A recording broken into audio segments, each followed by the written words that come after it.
اعوذ باللہ من الشیطان الرجیم، بسم اللہ الرحمن الرحیم۔ لیکچرار اسلامیات کی تیاری کے لیے اس سے پریویس ہمارے 2 لیکچر مکمل ہو چکے ہیں، 2 سبجیکٹس، جس میں قرآن کا ہم نے تفصیلی تعارف دیکھا 4 لیکچرز میں۔ اس کے بعد ہم نے حدیث کا ٹاپک شروع کیا اور ہم نے کوشش کی کہ اس کو 4 ہی لیکچر میں وائنڈ اپ کر کے اور اہم مضامین کو MCQs شیپ میں آپ کے سامنے پیش کیا جائے، اور آپ نے دیکھا اس کو، اور اس کے بعد پھر اس کا ہم نے ایک ٹیسٹ بھی لیا، 2 ٹیسٹ لیے، ایک PDF تھا، ایک آن لائن تھا۔ آج انشاءاللہ العزیز ہم لیکچرار اسلامیات کی تیاری کے لیے جو تیسرا امپورٹنٹ سبجیکٹ ہے وہ ہے فقہ کا۔ فقہ کا ٹاپک ہم پڑھیں گے۔ اچھا، فقہ کا ٹاپک پڑھنے سے پہلے 2-3 چیزیں سمجھ لیں، اور وہ یہ ہے کہ فقہ میں سے 2 MCQs موسٹ امپورٹنٹ، مطلب 2 زیادہ تر آ جاتے ہیں۔ فقہ کا ٹاپک جو ہے یہ بہت زیادہ کنٹروورشل ہے، بہت زیادہ اس میں اختلاف ہے۔ سبجیکٹ کی بات نہیں کر رہا میں، اس میں آراء بہت زیادہ ہیں۔ امام ابو حنیفہ رحمہ اللہ، امام شافعی، امام مالک، امام احمد بن حنبل، امام ابو داؤد ظاہری وغیرہ وغیرہ۔ تو ہم کسی بھی اختلاف میں نہیں جائیں گے، یہ چیز کلیئر کٹ کر لیں۔ اختلافی مسائل کو ہم حد الوسع کوشش کریں گے کہ وہ نہیں پڑھیں گے۔ ہم اسٹڈی کریں گے MCQ بیسڈ، جو ہمارے امپورٹنٹ ہیں سبجیکٹ کے لحاظ سے، پیپر کے لحاظ سے، پوائنٹ آف ویو سے۔ اس میں طلاق کا مسئلہ ہے، فرض کر لیں تو اس دفعہ رینڈم ایک دفعہ یہ بھی MCQ آئے کہ طلاق کے مسئلے کے اوپر فلاں امام کی کیا رائے ہے، فلاں امام کی کیا رائے ہے، فلاں امام کی کیا رائے ہے۔ تو یہ آپ کہہ لیں کہ چونکہ بہت ریئر کیسز ہیں، شاذ و نادر ہیں، تو ہم ان ریئر کیسز کو بعد میں دیکھیں گے تفصیل کے ساتھ، جب انٹرویو کی تیاری کے لیے سیشن ہم انشاءاللہ شروع کریں گے۔ لیکن فی الحال ہم MCQs ہی دیکھیں گے۔ اس میں بنیادی طور پہ احکام شریعت، حکم تکلیفی، حکم وضعی اور متعلقات نصوص یہ امپورٹنٹ ہیں۔ متعلقات نصوص کے بعد متقابلات نصوص ہیں، 1 2 3 4 5۔ یہ 5 ٹاپک تو آسان بھی ہیں اور MCQs بیس ہم اس کو دیکھیں گے، سمجھیں گے صرف اس کو۔ اصل چیز اس میں فقہا کا تعارف ہے۔ اگر آپ دیکھیں امام ابو حنیفہ کا یہ سارا تفصیلی تعارف ہے، امام ابو حنیفہ کے بعد امام مالک رحمہ اللہ کا یہ پورا تفصیلی تعارف ہے، امام مالک رحمہ اللہ کے بعد امام شافعی ہیں اور امام احمد بن حنبل ہیں، اور اس کے بعد پھر امام ابو یوسف۔ یہ 5 لوگوں کا تفصیلی تعارف ہوگا۔ یہ امپورٹنٹ لیکچر ہے، یہ انشاءاللہ اس کو اینڈ پہ اس لیے رکھا ہے کہ جب بیسک تھوڑی سی چیزیں ہم پڑھ لیں گے فقہ کی، تو پھر آخر پر ان کو پڑھنے میں ذرا آسانی ہوگی۔ تو شروع کرتے ہیں۔ سب سے پہلے احکام شریعت کیا ہیں، یعنی کہ کون سی ایسی چیز ہے کہ جن سے شریعت کو وضع کیا جاتا ہے، یا شریعت کن چیزوں پر بیس کرتی ہے۔ یہ بہت زیادہ تفصیلات سے لکھی ہوئی ہیں، کوشش کریں گے کہ آپ کو آسان لفظوں میں یہ چیزیں بتائی جائیں۔ سب سے پہلے نمبر پر ہے قرآن۔ انڈرسٹوڈ سی بات ہے، شریعت جو لی جائے گی وہ قرآن مجید سے لی جائے گی۔ قرآن بیس ہے، نبی صلی اللہ علیہ وآلہ وسلم کے عہد میں قرآن مجید ہی بیس ہوتا تھا۔ اور دوسرے نمبر پر حدیث ہے۔ اچھا، ان کا تفصیلی تعارف یہاں پر اس لیے نہیں لکھا کہ یہ آلریڈی 2 سبجیکٹ بھی ہیں۔ قرآن بھی باقاعدہ ایک سبجیکٹ ہے، حدیث بھی باقاعدہ ایک سبجیکٹ ہے، اور یہ ہم نے پچھلے لیکچرز میں پڑھا، قرآن کو تفصیل کے ساتھ دیکھا، اور شریعت کو اور شریعت کے ماخذ کے طور پر بھی دیکھا، اور حدیث کو بھی ہم نے تفصیل سے دیکھا، سیاستہ کو اور ان کے مؤلفین کے تعارف کو، اور بقیہ مشہور کتابوں کو اور ان کی شروحات وغیرہ وغیرہ۔ یہ قرآن اور حدیث بیسک ہے۔ اچھا، اس دفعہ ایک دفعہ MCQ یہ آیا تھا کہ نبی صلی اللہ علیہ وآلہ وسلم کے عہد میں شریعت کے ماخذ کتنے تھے؟ تو 2 ہی شریعت کے ماخذ ہیں اللہ کے نبی کے عہد میں، یا تو اللہ کے نبی کے سامنے قرآن مجید تھا، یا پھر اللہ کے نبی صلی اللہ علیہ وسلم نے خود بھی کہہ لیں کہ حدیث کے جو ان کے زبان ہے، قرآن پاک کہتا ہے کہ وَمَا يَنطِقُ عَنِ الْهَوَىٰ إِنْ هُوَ إِلَّا وَحْيٌ يُوحَىٰ، کہ وہ اپنی مرضی سے کچھ نہیں بولتے۔ تو جو انہوں نے بولا ہوا ہے وہ حدیث ہے، اور وہ بھی ہمارے لیے ماخذ کا درجہ رکھتی ہے، اور اللہ کے نبی کے عہد میں بھی وہ ماخذ کا درجہ ہی رکھتی تھی۔ اس کے بعد اجماع ہے۔ یہ فقہ اسلامی کا تیسرا بنیادی ماخذ ہے، اور عہد صحابہ میں بھی، یعنی کہ ابو بکر، عمر، عثمان و غنی، علی رضی اللہ عنہ کے عہد میں بھی اجماع جو تھا وہ کسی صورت تک آپ کہہ لیں کہ فقہ کا ماخذ تھا۔ اچھا، فقہ کے ماخذ کے طور پر چونکہ اجماع ہے تو اس میں کچھ آراء بھی ہیں، وہ بھی ذرا لازمی دیکھنی چاہیے آپ کو۔ پہلی وفات تو یہ اللہ کے نبی صلی اللہ علیہ وسلم کی وفات کے بعد امت کے تمام اہل علم کسی عملی مسئلے کے شرعی حکم پر متفق ہو جائیں اس کو اجماع کہتے ہیں۔ اچھا، یہ اس کے بارے میں کچھ آراء ہیں۔ امام شافعی جو ہیں اجماع کو نادر اور مشکل قرار دیتے ہیں۔ اس کے ساتھ ساتھ امام احمد بن حنبل، ابن تیمیہ، ابن حزم اور امام شوکانی یہ بھی اجماع کو مشکل قرار دیتے ہیں۔ امام مالک جو ہیں وہ صرف اجماع اہل مدینہ ان کے نزدیک حجت ہے۔ یہ بڑا امپورٹنٹ ایم سی کیوز ہے۔ امام مالک رحمہ اللہ کو آپ کو پتہ ہے کہ ان کو امام دار الہجرت بھی کہا جاتا ہے، کیونکہ یہ انہوں نے ساری زندگی اپنی مدینہ میں گزاری ہے۔ مدینہ کو دار الہجرت، ہجرت والا گھر کہا جاتا ہے، اللہ کے نبی وہاں پر آ کے رہے، اور امام مالک ہی وہ شخصیت ہیں جن کے نزدیک تعامل اہل مدینہ حجت ہے۔ اچھا، یہاں پر یہ سوال کلیئر ہوا، یعنی کہ کون سے امام کے نزدیک اہل مدینہ کا جو اجماع ہے وہ حجت ہے، تو وہ امام مالک ہے۔ معتزلہ جو ہیں وہ اجماع کے قائل ہی نہیں، یہ بھی ہم سے خود آتا ہے، اور اہل تشیع حضرات جو ہیں وہ صرف اہل بیت کے اجماع کو تسلیم کرتے ہیں۔ تو اجماع کا لغوی معنی، یہ تو اس کے کچھ امپورٹنٹ ایم سی کیوز تھے۔ اجماع کے ڈیفینیشن کو ذرا سمجھ لیجیے کہ امت کے اہل علم کسی مسئلے کے حکم پر متفق ہو جائیں۔ شرعی حکم ہے، اور شرعی حکم پر کیا اس پر کیا حد لگانی ہے کہہ لیں، یا اس کا کیا مین پرپز ہے، اس کے بارے میں کوئی چیز مل کر ڈیسائیڈ کر لیں، فائنل کر لیں، وہ چیز قرآن میں نہ ہو اور حدیث میں بھی نہ ہو، تو اس کو اجماع کہتے ہیں۔ مثال کے طور پہ شرابی کو کوڑے لگائے جانا۔ اب شرابی کو جو کوڑے لگائے جاتے ہیں وہ کوڑے نہ قرآن میں بیان کیے ہیں نہ حدیث نے بیان کیے ہیں۔ تو عہد صحابہ میں اس کوڑوں کی سزا 80 کوڑے رکھی گئی، اور اس کی ریزن یا لاجک یہ دی گئی، کہہ لیں کہ قیاس اس پر کیا گیا، یہ بھی کہہ لیں، وہ یہ تھا کہ جب یہ شرابی شراب پیے گا تو اس کے بعد اول پھول بکے گا، اور جب اول پھول بکے گا تو لازمی بات ہے کسی پر تہمت لگائے گا، کسی کے اوپر اعتراض کرے گا، کسی پر آپ کہہ لیں کہ جو تہمت لگائے گا۔ تو جو حد لگانا تہمت کی ہے، جس کو حد قذف کہتے ہیں، وہ 80 کوڑے ہیں۔ تو 80 کوڑے ہی اس بندے کو لگائے جائیں گے جو بندہ شراب پیے گا۔ تو اب شرابی کی یہ حد عہد صحابہ میں متعین کی گئی، اس پر اجماع کر لیا گیا، اور اس کو شریعت کا حصہ بنا دیا گیا۔ تو یہ اجماع ہے متفق ہو جانا ایک مسئلے پہ۔ اجماع کی 2 قسمیں ہیں، اجماع سکوتی ہے اور دوسرے نمبر پر اجماع صریح ہے۔ اس کو بھی ذرا سمجھ لیتے ہیں۔ سکوت لفظ جو ہے ساکت یا سکوت سے ہے خاموش ہونا۔ کہتے ہیں کہ ایک یا چند اہل اجتہاد علماء کسی مسئلے میں متفق ہو جائیں اور ان کو زمانے میں شہرت بھی ہو جائے، اور دوسرے اہل علم اس پر کوئی اعتراض نہ کریں، اس کو کہتے ہیں اجماع سکوتی۔ یعنی کہ فرض کر لیں کسی ایک علاقے کے کسی ایک جگہ کے مخصوص لوگ ہیں، اہل مدینہ کے لوگ ہیں، یا مکہ کے لوگ ہیں، یا حجاز کے لوگ ہیں، یا بر صغیر کے لوگ ہیں، اور اصل بات تو یہ ہے کہ آج کل اجماع کی وہ صورت حال نہیں ہے جو پہلے تھی۔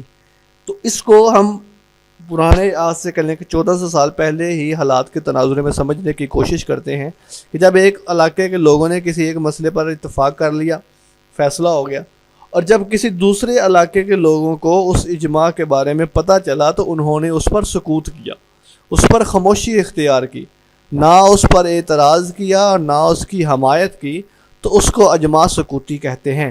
یہ بالکل ایسے ہی ہے جس کو ہم تقریری حدیث کہتے ہیں۔ اللہ کے نبی کے سامنے کوئی کام کیا گیا، یا اللہ کے نبی نے کوئی کام دیکھا تو نہ اس کا حکم دیا اور نہ اس سے منع کیا، تو اس کو حدیث تقریری کہا جاتا تھا۔ تو ایسے ہی اگر ایک علاقے کے علماء اجماع کر لیں، کسی کو پتہ چلے، وہ اس پر خاموشی ظاہر کرے، اعتراض نہ کرے، تو اس کو ہم اجماع سکوتی کہتے ہیں۔ اور دوسرا اس کے مقابلے میں آتا ہے اجماع صریح۔ اجماع صریح کہتے ہیں کہ کسی مسئلے کے لوگ ایک جگہ پر متفق ہو جائیں اور ہر ایک اپنے قول کے ساتھ اور فعل کے ذریعے اپنی رائے کا اظہار کرے۔ مطلب جب دوسرے علاقے کے لوگوں کو پتہ چلا کسی ایک مسئلے پر متفق ہونے کا، تو انہوں نے اس پر باقاعدہ حمایت کی اور کہا کہ یہ واقعی جو کام ہوا ہے ٹھیک ہوا ہے، تو یہ قطعی اجماع ہوتا ہے۔ جو اجماع سکوتی ہے وہ قطعی نہیں ہوتا، وہ ضنی ہوتا ہے، اور اس پر لوگوں کو اعتراض بھی ہو سکتا ہے، لیکن اختلاف رائے سے بچنے کے لیے وہ اعتراض کو ظاہر نہیں کرتے، اس لیے وہ ضنی ہے، یہاں پر یہ قطعی ہے۔ اور جو بندہ اجماع صریحی کا انکار کرے گا وہ کافر ہوگا۔ یہ بنیادی طور پر قرآن ہے، حدیث ہے، اجماع کے بعد چوتھی چیز ہے قیاس۔ یہ ذرا سمجھنے والی ہے، ایک ایم سی کیوز جو ہے وہ قیاس کے بارے میں پکا ہوتا ہے۔ اچھا، قیاس کسے کہتے ہیں؟ قیاس کا لغوی معنی ہے ماپنا اور اندازہ کرنا۔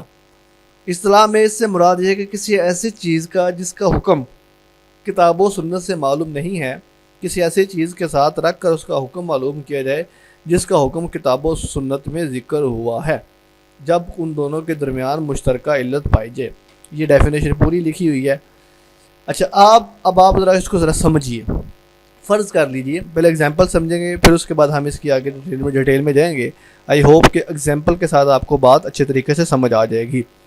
فرض کر لیجئے شراب جو ہے اللہ تعالیٰ نے قرآن مجید میں صحابہ کرام کے سامنے اور قرآن مجید کے علاوہ احادیث مبارکہ میں بھی واضح طور پر یہ بات ہے کہ شراب جو ہے حرام ہے۔ اب شراب کی حرمت آ گئی قرآن پاک میں۔ اب اس کے بعد کئی ایسی چیزیں ہیں جو نشہ آور ہیں، جس طرح کہ اگر آج کل کی بات کی جائے افیون ہے، گانجا ہے، یا چرس ہے، یا پھر اس کے علاوہ جو بھی منشیات استعمال کی جاتے ہیں، انجیکشن استعمال کیے جاتے ہیں نشے کے لیے، یا پھر ڈوز لی جاتی ہیں، ہیوی ڈوز لی جاتی ہے نشے کی، جس کا مقصد اور پرپز ہی نشہ حاصل کرنا ہو یا سرور یا سکون حاصل کرنا ہو، تو اس کو کیا کہیں گے؟ اب دیکھیں قرآن مجید نے تو شراب حرام دی ہے، جبکہ ان چیزوں کا تو نام نہیں آیا۔ تو اب اہل علم کیا کرتے ہیں، وہ دیکھتے ہیں، اب اس پر قیاس کیا جاتا ہے، ماپنا اور اندازہ لگایا جاتا ہے کہ ایک چیز اصلی طور پر قرآن پاک میں حرام ہے، اور جو چیز بعد میں ہے ان دونوں میں دیکھا جائے گا کہ کامن ریزن کیا ہے جس کی وجہ سے یہ حرام کی گئی ہے۔ یعنی کہ اگر فرض کریں شراب ہے تو شراب حرام ہے، تو شراب کیوں حرام ہے؟ اس میں ایک ریزن ہے، اور وہ ریزن کیا ہے کہ اس کے اندر نشہ ہے۔ تو اب اگر وہی علت جس کو میں انگلش میں ریزن کہہ رہا ہوں، وہی وجہ جس کو علت کو اردو میں وجہ کہتے ہیں اور انگریزی میں اس کو ریزن کہتے ہیں، وہی ریزن، وہی مین چیز جو شراب کے اندر حرام ہے، شراب کے اندر ہے، اگر وہی ایک مشترکہ علت کسی دوسری چیز میں بھی پائی جائے تو اس کو پھر قیاس کر کے حرام قرار دیا جاتا ہے۔ تو اسی سے قیاس کے 4 ارکان ہیں، ذرا سمجھیے گا۔ یہ ایم سی کیو موسٹ امپورٹنٹ ہے۔ قیاس کے ارکان کتنے ہیں، یہ ایم سی کیو آتا ہے، اور آگے یہ 4 چیزیں ہیں۔ اصل، یہ اصل ایک اس کا رکن ہے، فرع دوسرا رکن ہے، حکم تیسرا رکن ہے، اور علت چوتھا رکن ہے۔ اصل کہتے ہیں وہ جگہ جہاں حکم پایا جائے، یعنی کہ وہ چیز جس کا حکم قرآن اور مجید میں ہے وہ اصل ہے۔ جس طرح کے ایک شراب ہے، یعنی میں نے اب ایگزامپل ذہن میں رکھیے گا، شراب جو ہے قرآن مجید میں موجود ہے، اس کا حکم بھی قرآن مجید میں موجود ہے، تو وہ کیا ہے، وہ ہمارے پاس اصل ہے، وہ بیس ہے۔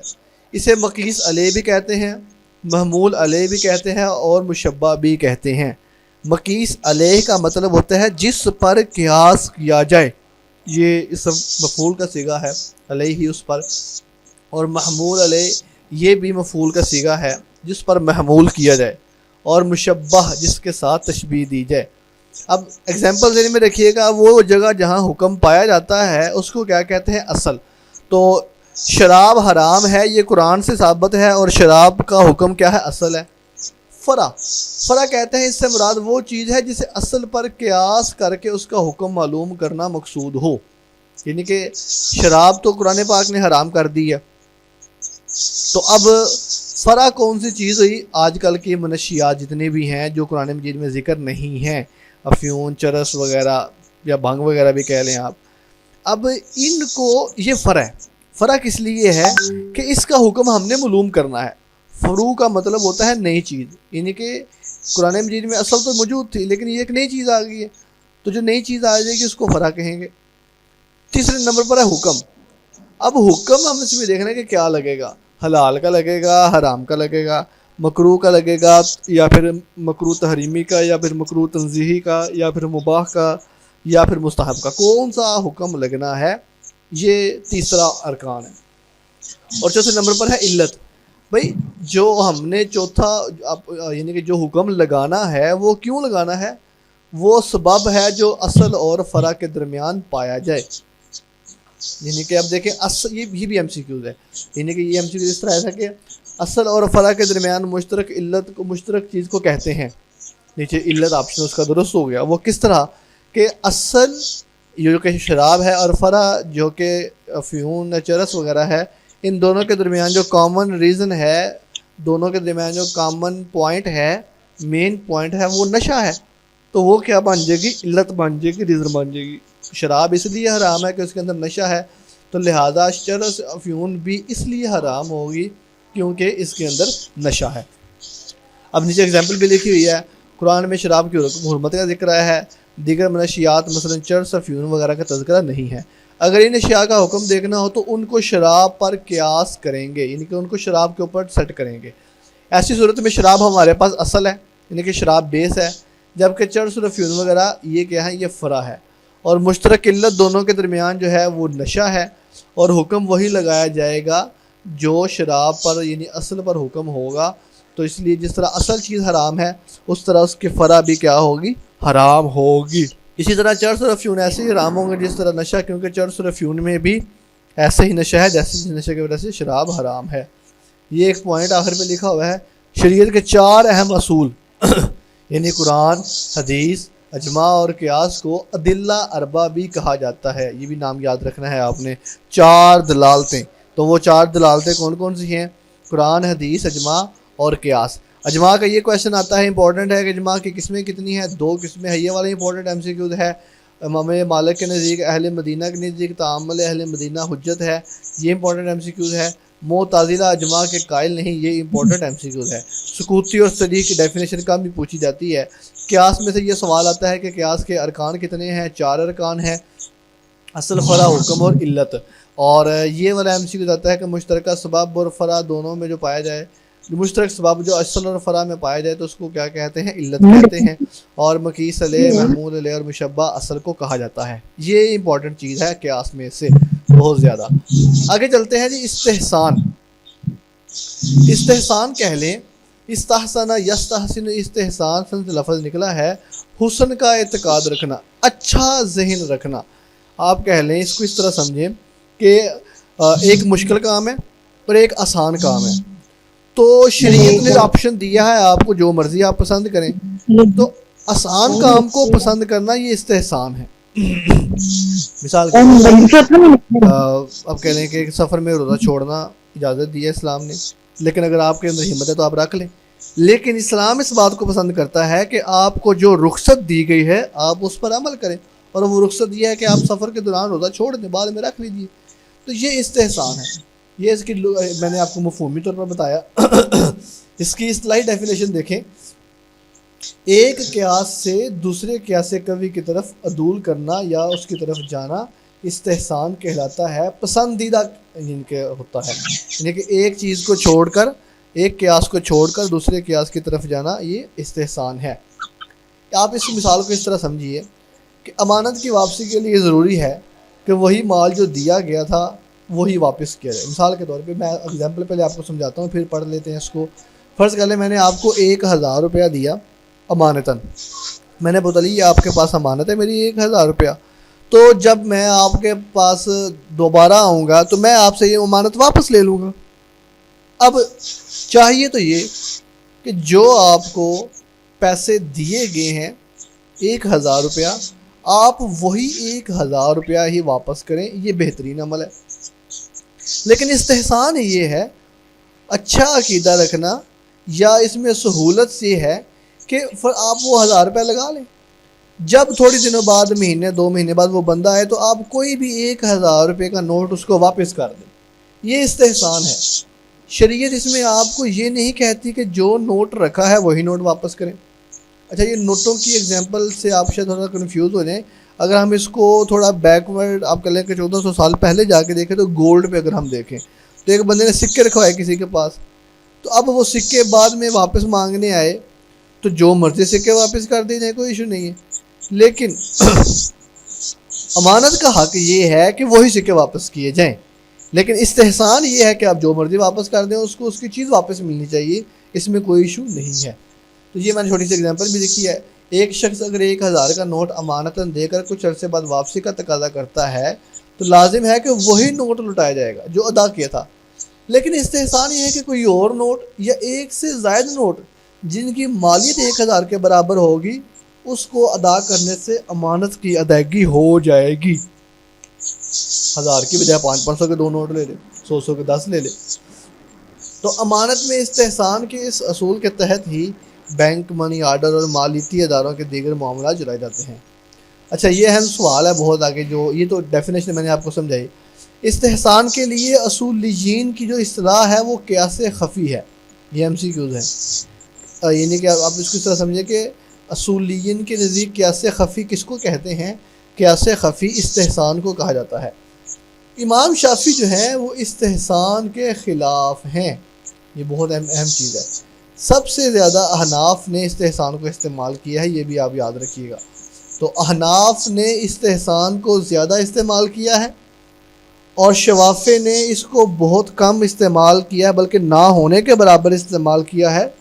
بلکہ استعمال تو کیا، امام شافعی کا باقاعدہ قول ہے، من استحسن فقد اشترى، کہ جس نے استحسان کیا یا استحسان کا عمل اپنایا، فقد اشترى، گویا اس نے اپنی شریعت گھڑ لی ہے، اپنا شریعت سازی کی ہے۔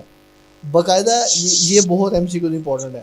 من استحسن فقد اشترى لکھا ہوتا ہے کہ من استحسن فقد اشترى، یہ قول کس کا ہے؟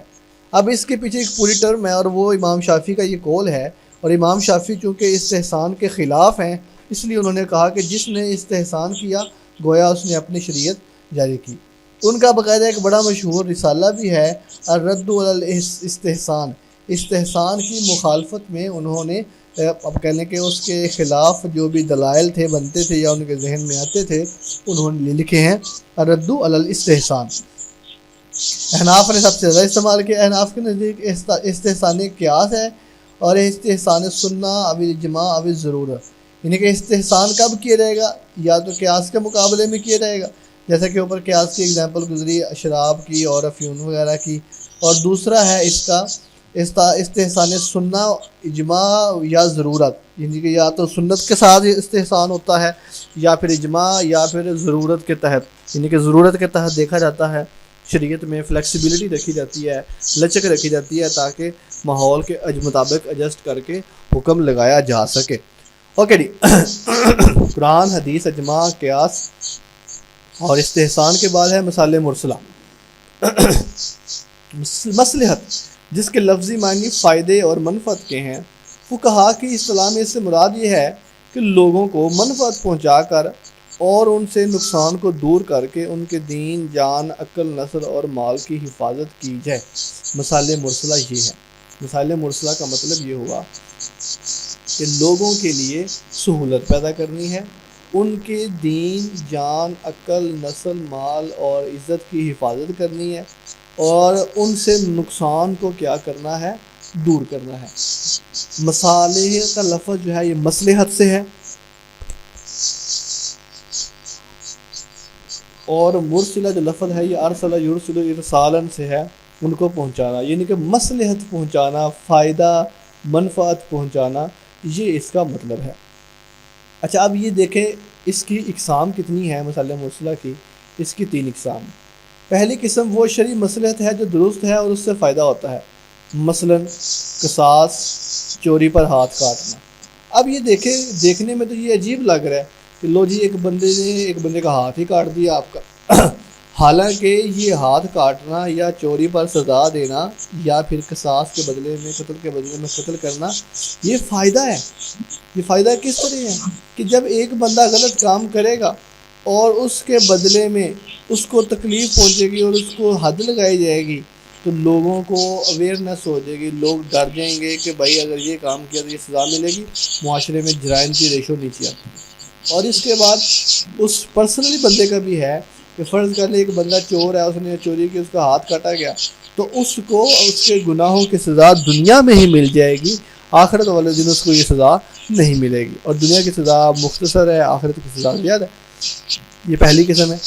دوسری قسم وہ حکم جس کا شریعت نے حکم دیا لیکن بعض اوقات اور بعض لوگ اس کے خلاف دلیلیں دیں لیکن شریعت کا حکم اس سے الگ ہو۔ مثلا مرد اور عورت کو برابر کا حصہ دیا جائے، شراب کی تجارت کی جائے، جہاد سے کنارہ کشی اختیار کی جائے۔ اب دیکھیں یہ مصلحت اچھی نہیں ہے۔ اب دیکھنے میں تو یہ کیا لگ رہا ہے، دیکھنے میں یہ لگ رہا ہے کہ بھائی عورت کو اور مرد کو برابر حصہ دیں تو اس سے کیا ہوگا، فائدہ پہنچایا جائے گا، اس سے کیا ہوگا، لوگوں کی جان مال کی حفاظت ہوگی۔ اب لیکن یہ مصلحت اسلام میں اس کو پسند نہیں کیا جاتا۔ لیکن اس کی ریزن کیا ہے، میں کچھ چھوٹی سی ایگزامپل دیتا ہوں۔ مرد اور عورت کے برابر حصے کی اگر بات کی جائے، اب فرض کر لیں مرد کو 2 حصے ملتے ہیں، بلکہ یہ تو شریعت کا حکم ہے، فرض کیا کرنا ہے، 2 مرد کو حصے ملتے ہیں، 1 حصہ عورت کو ملتا ہے۔ لیکن یہ دیکھنے میں انصاف نہیں ہو رہا، چاہیے تو یہ تھا کہ برابر حصہ ملے، لیکن نہیں، اسلام کے ہر حکم کے اندر کوئی مصلحت ہوتی ہے۔ میں آپ کو اگزامپل دیتا ہوں۔ فرض کر لیں ایک باپ فوت ہوا، اس کا ایک بیٹا تھا اور ایک بیٹی تھی۔ اب جو وہ وراثت چھوڑ کر گیا، اس وراثت میں سے اس کو مرد کو 2 حصے ملنے ہیں اور عورت کو 1 حصہ ملنا ہے۔ فرض کر لیں 1.5 لاکھ روپیہ اس نے چھوڑا۔ اب اس 1.5 لاکھ میں سے 3 حصے کیے اس کے 50 ہزار کے، 2 حصے مرد کو مل گئے، یعنی کہ 1 لاکھ روپیہ مرد کو مل گیا، عورت کو کتنے ملے، عورت کو 50 ہزار مل گیا۔ اب دیکھنے میں کتنی ناانصافی ہے کہ 1.5 لاکھ چھوڑا ہے، لاکھ تو بھائی لے گیا اور 50 بیٹی بہن کو دیا ہے، تو کتنا ناانصافی ہے، 75 دونوں کر لیتے۔ لیکن نہیں، آپ اس کو سمجھے گا، مرد کو حصہ زیادہ دینے کی وجہ ہے مرد کی ذمہ داری، مرد کے اوپر کمانا فرض ہے۔ اب اس نے فرض کر دیا، اب اس کا جو 1 لاکھ روپیہ ہے اس کے مصرف بھی زیادہ ہے، یعنی کہ ظاہری بات ہے اس کی جو والدہ ہیں اس کی ذمہ داری مرد کی ہے، یعنی کہ باپ چلا گیا اور ماں جو بیٹے کے پاس ہوتی ہے، بیٹی کے پاس تو نہیں رہتی، بہت کم ہوتا ہے، تو اب اس نے ماں کی بھی پرورش کرنی ہے، پرورش تو نہیں سوری کرنی، ماں کی دیکھ بھال کرنی ہے۔ اس کے بعد اس مرد نے ایک عورت بھی گھر میں لے کر آنی ہے جس کو حق مہر بھی ادا کرنا ہے اس نے، اور اس کے واجبات بھی ادا کرنے ہیں، اور اس کے بعد پھر اس کو اپنا سیٹ اپ شروع کرنے کے لیے، اپنا کام شروع کرنے کے لیے پیسہ بھی چاہیے۔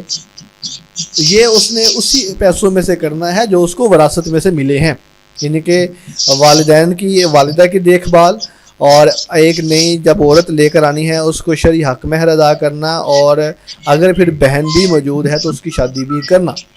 لیکن اس کے بدلے میں اگر آپ عورت کو دیکھیں تو عورت کو 50 ہزار مل رہا ہے، اور اس 50 ہزار کا فائدہ اسے ہی ہے۔ اس نے نہ کوئی حق مہر دینا ہے، نہ اس نے والدین کی دیکھ بھال کوئی اس کے اوپر ذمہ ہے، نہ فرض ہے، اور نہ ہی اس نے اب کہہ لیں کہ کوئی بزنس کاروبار کرنا ہے، تو وہ جو اس کو ملا ہے وہ اس کے لیے زیادہ بہتر ہے، اور وہ اس کو گفٹ ہے کے حساب سے۔ بلکہ یہی نہیں، جب وہ آگے شادی کرے گی کہیں پر تو اس کو وہاں سے حق مہر ملے گا، پاسبل ہے اس کو 2 لاکھ بھی مل جائے، پاسبل ہے اس کو 10 ہزار بھی مل جائے، پاسبل ہے اس کو 50 ہزار مل جائے، تو 50 اور 50 اس کا پاسبل ہے لاکھ سے 2 لاکھ بھی ہو جائے، اس کا پیسہ بڑھے گا اور مرد کا کام ہوگا۔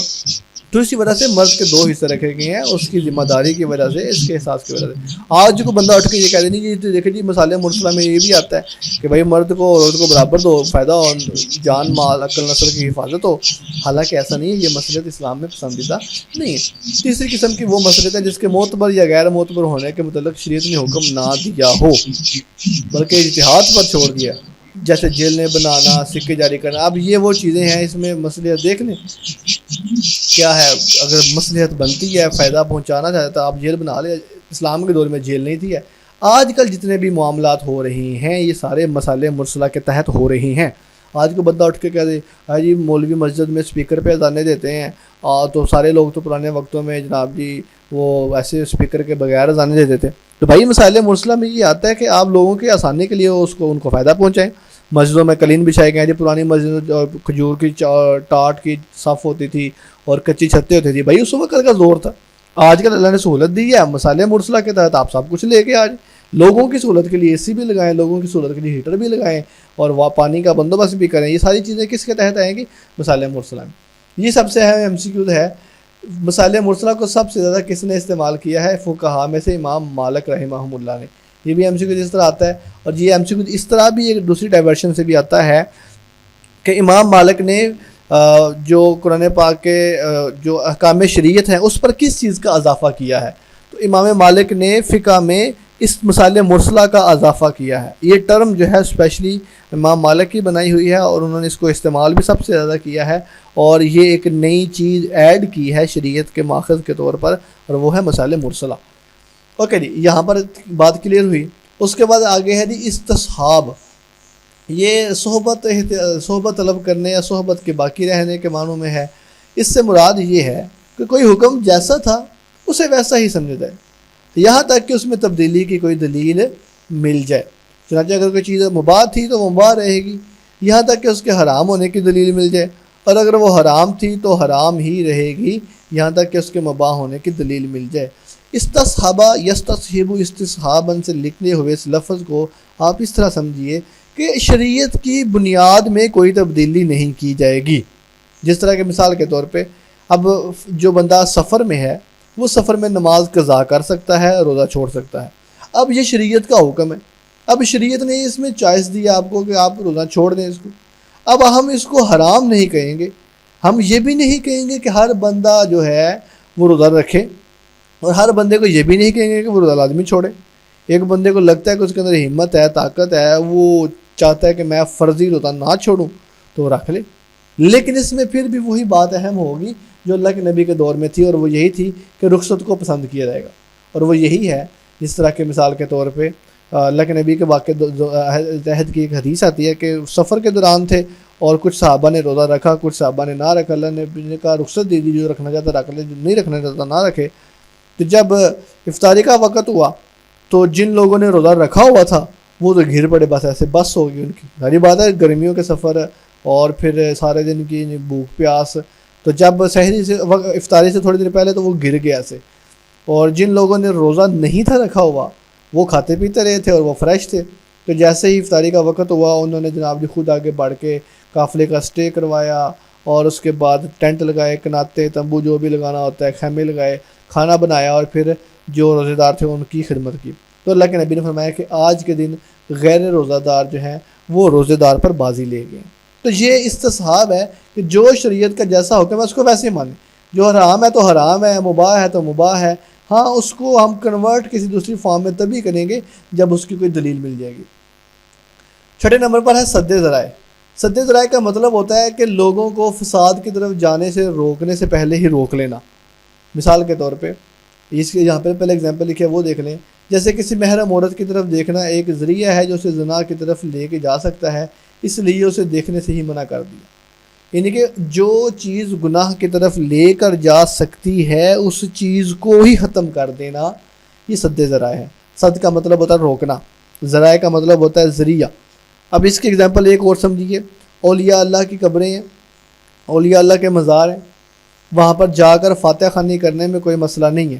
ایک بندہ فوت ہو گیا ہے، آپ وہاں پہ جائیں، وہاں پہ جا کے اس کی بخشش کے لیے دعا کریں، یہاں پر بیٹھ کے دعا کریں، اس کا نام لے کر دعا کریں، ولی اللہ کی قبروں پہ جا کے دعا کریں، بس دعا کرنا ٹھیک ہے، اللہ کے نبی نے دعائیں کی ہیں۔ لیکن آج کل کے معاشرے میں یہ ٹرینڈ بڑا چینج ہو چکا ہوا ہے، لوگ وہاں پہ جاتے ہیں، پھر دعائیں کرتے ہیں، صرف دعائیں نہیں کرتے، پھر روتے ہیں، اور رونے کے بعد ایسے مانگتے ہیں جیسے خدا کے بجائے اس بندے سے مانگ رہے ہیں، قبروں کو چومتے ہیں، قبروں کے طواف کرتے ہیں، اور عقیدت کا احترام کرتے ہیں، قبر کی طرف کمر کر کے نہیں جاتے ہیں، اور پھر شرک کا اڈا آہستہ آہستہ بن جاتا ہے وہ۔ تو یہ پھر یہاں پر شریعت کیا کہے گی؟ یہاں پر شریعت کہے گی کہ آپ جو حکم ایک آلریڈی موجود ہے قبروں پر جانے کا، آپ اس سے پھر باز آ جائیں۔ وہ کیوں باز آنا ہے؟ وہ اس لیے باز آنا ہے تاکہ گناہ سے ہی رک جائے۔ یہ کیا وجہ ہے؟ حالانکہ قبروں پہ جانا منع نہیں ہے، لیکن منع کیوں کیا گیا ہے؟ شرک کا خطرہ ہے اس میں۔ اسی طرح دیکھنا، کسی بھی چیز کو دیکھنا یہ منع نہیں ہے، لیکن جب کسی محرم عورت کو دیکھیں گے، نامحرم عورت کو کہنا جو ہمارے لیے نامحرم ہے، اس کو ہم دیکھیں گے تو اس کے پھر اندر گناہ کی طرف، زنا کی طرف رغبت ہوتی ہے، تو اس لیے دیکھنے سے ہی منع کر دیا۔ اوکے، اس کے بعد عرف ہے، وہ قول یا فعل جو عام لوگوں میں رواج پا جائے۔ دیکھیں، عادت اور عرف، ہمارے معاشرے میں جو عرف چیزیں ہیں ان پر عمل کریں، کوئی ممانعت نہیں ہے۔ میں اس کی چھوٹی سی اگزامپل دیتا ہوں، شادی بیاہ کے موقع پر رسم و رواج ہوتے ہیں، تو اب ان رسم و رواج میں اسلام نے کوئی منع نہیں کیا، عرف ہے، آپ کے علاقے کا ٹرینڈ ہے، آپ کے علاقے کا شوق ہے، روایتیں ہیں، آپ کی وہ کیا کہتے ہیں جو بھی علاقے کے ریت رواج ہوتے ہیں اس کو کریں، لیکن اگر اس میں فضول خرچی آئے، اگر اس میں ریاکاری آئے، اگر اس میں دکھلاوا آئے تو پھر وہ بنے جو کسی معاشرے یا تمام معاشرے کو رواج پا رہے ہو اس کے مطابق چل رہے ہیں۔ ہاں یہ ایک چیز لازمی ہے کہ وہ جو عرف ہے وہ شریعت کے متصادم نہ ہو، یاد رکھیے گا۔ عرف اور عادت میں فرق یہ ہے کہ عادت ایک شخص کی ہوتی ہے، عرف جو ہے وہ تمام لوگوں میں معروف ہوتا ہے۔ مثال کے طور پہ دیکھیں، ہمارے یہاں پہ شادیاں ہوتی ہیں تو شادی سے پہلے شادی کے اوپر بہت زیادہ رسمیں ہوتی ہیں، اور ان رسموں میں ایک رسم فرض کر لیں مہندی ہے، مہندی کرتے ہیں ایک دن پہلے۔ اب یہ مہندی جو ہے یہ بیسیکلی شریعت میں حرام نہیں ہے، گھر مہمان آئے ان کو کھانا کھلائیں بس ٹھیک ہے، جو آپ نے چھوٹا موٹا کرنا ہے معاملہ کریں، لیکن اس میں جو اختلاط ہوتا ہے، جو فضول خرچی ہوتی ہے، اور جو پھر آپ کہہ لیں کہ دنگا فساد کرتے ہیں، اور جو پھر فضول خرچی، پیسے کا ضیاع، اور جو پھر دوسرے ان کی اعتراض کی وجہ سے پھر کچھ لوگ سد ذرائع کا استعمال کرتے ہیں، وہ کہتے ہیں کہ چونکہ مہندی کے اوپر ہی سب کچھ ہی ہوتا ہے اس لیے مہندی ختم کر دو۔ اب دیکھیں یہ ہے سد ذرائع عرف، یہ فقہ جب تھوڑی سی پڑھیں گے نا انشاءاللہ تو کچھ ہمیں سمجھ آئے گی۔ اللہ تعالیٰ سے دعا ہے کہ اللہ تعالیٰ ہمارے لیے آسانی پیدا کرے۔ اب دیکھیں عرف کو، اگر عرف صحیح ہے، دیکھیں آگے عرف کی بھی دو قسمیں ہیں، عرف فاسد اور عرف صحیح۔ اگر تو عرف صحیح ہے، ایک ایسی روایت ہے جو چل رہی ہے صحیح طریقے سے چل رہی ہے تو اس کو کنٹینیو کریں۔ یہ میں اس کی اگزامپل شادی پہ ہی کوٹ کروں گا، جس کو ہم نیوندرا کہتے ہیں یا ورتن کہتے ہیں۔ ایک بندے کی شادی ہے، سب لوگ اس کی کچھ مدد کرتے ہیں، اس کو کچھ پیسے دیتے ہیں تاکہ اس کا قرض کم ہو جائے اور اس کی ہیلپ ہو جائے۔ یہ اچھی رسم ہے، یہ اچھا عرف ہے، ایک اچھا ٹرینڈ ہے، اس کو چلائیں، کنٹینیو کریں، اسلام منع نہیں کرتا ہے۔ اسی طرح کچھ فاسد ہے، کچھ غلط چیزیں اسلام اس کو بھی اب کہہ لیں کہ پسند نہیں کرتا۔ تو یہ پھر کچھ لوگ اب مہندی کے خلاف کیوں ہیں؟ وہ سد ذرائع کی وجہ سے ہے، کیونکہ یہ مین ریزن ہی آگے چل کر آپ کہہ لیں کہ دوسری چیزوں کی طرف لے کے جاتی ہے، اس لیے مہندی ہی سرے سے ختم کر دو۔ تو بہرحال یہ عرف اور سد ذرائع ہیں، اور پھر اس کے بعد پہلی شریعتوں کے احکام ہیں۔ یہ چار قسمیں ہیں پہلی شریعت کے احکام کی۔ کچھ پہلی شریعتوں کے احکام ایسے ہیں کہ جو پہلی شریعتوں میں بھی ہیں اور ہماری شریعتوں میں بھی ہیں، مثلا روزہ ہے۔ پھر کچھ ایسے ہیں جو پہلی شریعتوں میں ہیں لیکن ہماری شریعت نے ان کو منع کر دیا ہے، جیسے سجدہ تعظیمی ہے یا مال غنیمت حرام ہے، یہ پہلے تھا اب ہمارے لیے حرام ہو گیا۔ تیسرے نمبر پر وہ احکام ہیں جو سابقہ شریعتوں میں ہو اور ہماری شریعت میں ان کا تذکرہ نہ کیا گیا ہو۔ یہ مثال کے طور پہ دو بہنوں کا جو نکاح ہے، بہن بھائی کا نکاح، تو یہ پہلی شریعت میں تھا، ہماری شریعت اس میں تذکرہ نہیں کیا گیا۔ اور چوتھے نمبر پہ وہ ہیں جو سابقہ شریعتوں کے وہ کام جو ہمارے شریعت نے فقط بیان کیے ہیں لیکن ان کی شرعی حیثیت کی وضاحت نہیں کی، جیسے کہ کان کے بدلے کان، ناک کے بدلے ناک کے ساتھ ولی آیت ہے۔ اس میں اختلاف ہے کہ کیا آج بھی ایسا ہی ہوگا یا آج ایسا نہیں ہوگا۔ تو بہرحال یہ پہلی شریعتوں کے احکام جو ہیں ان کی چار قسمیں ہیں۔ اس کے بعد آج کے لیکچر کا آخری پوائنٹ ہے، وہ ہے اجتہاد۔ کسی مسئلے میں کوشش کرنا، اس میں ہمت کرنا اور اس میں کسی اچھے مسئلے تک پہنچنا۔ اللہ کے نبی نے فرمایا کہ جو بندہ کوشش کر کے کسی مسئلے تک پہنچے، اگر وہ ٹھیک پہنچ گئے تو اس کے لیے 2 اجر ہیں، ایک اس کو اچھی محنت کرنے کا اور ایک اس کو صحیح نتیجے پر پہنچنے کا۔ لیکن اگر ایک بندہ صحیح نتیجے پر نہیں پہنچا تو پھر بھی اس کے لیے 1 اجر تو ہوگا ہی، اور وہ اس کی محنت کا ہے۔ تو فقیہ کسی مسئلے میں شرعی دلیل کے ذریعے اس حکم تک پہنچنے کی کوشش کرے، اس کو اجتہاد کہتے ہیں۔ تو یہ آج کے لیکچر کا پہلا حصہ تھا، جس میں ہم نے سب سے پہلے نمبر پہ احکام شریعت پڑھے، قرآن مجید تھی، پہلے نمبر پہ تھا حدیث تھا، اس کے بعد اجماع ہے، پھر اس کے بعد قیاس، استحسان، مسائل مرسلہ، اور اس کے بعد استصحاب، سد ذرائع ہے، عرف ہے، پہلی شریعتوں کے احکام ہیں، اور لاسٹ پہ اجتہاد ہے۔ تو یہ ہمارے آج کا لیکچر ختم ہوا ہے۔ انشاءاللہ نیکسٹ لیکچر میں ہم حکم تکلیفی اور حکم وضعی ان دونوں کو ہی انشاءاللہ العزیز پڑھیں گے، اور اس کے بعد تیسرے لیکچر میں متعلقات نصوص اور متقابلات نصوص ہوں گے، اور چوتھے لیکچر میں ہمارے فقہا کا تعارف ہوگا۔